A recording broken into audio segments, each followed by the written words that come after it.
so much for meeting us here today. Nice to be here. What do you think of the show so far? I think it's fantastic. It's a great turnout and a lot of exciting things going on, so I'm happy to be here. Great, thank you for being with us. So how's the market doing from your perspective? Well, the market's very, very active right now. In fact, in terms of the number of buildings being sold, in the third quarter of this year, there were about almost 950, which is getting back to the levels we saw in the peak of the market in 2005, 6, and 7.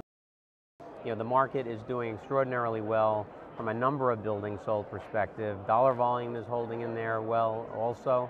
And we think a lot of that is due to the fact that capital gains taxes are likely to go up next year. So there are a lot of people rushing to transact before year end. In fact, we think there'll be over 1,000 buildings sold in New York City in the fourth quarter of this year.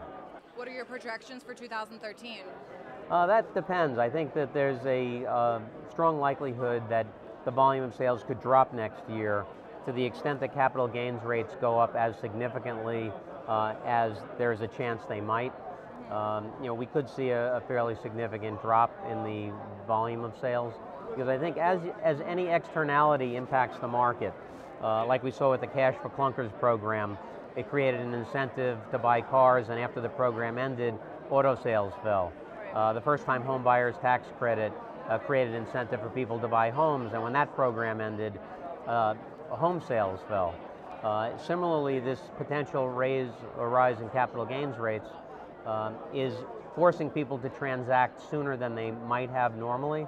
And so it's very likely we'll have an increase in that volume this year, but next year it would drop off if that happens. So we're trying to remain optimistic, but we think it's more likely that volume drops next year relative to this year.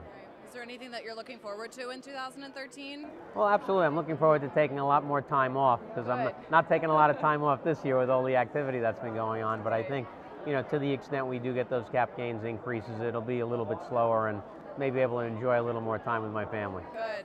I hope so. If you could use one word to describe your work environment, what would that be? I'd have to say energetic. I have a great team of 12 people that work directly for me on my transactions, and those folks are busy from sun up to sundown doing various things on the different transactions we're working on, and it's a very, very energetic work environment. Good. It's good to hear. Well, thank you for meeting with us. It was nice meeting you. Sure. Nice to meet you as well.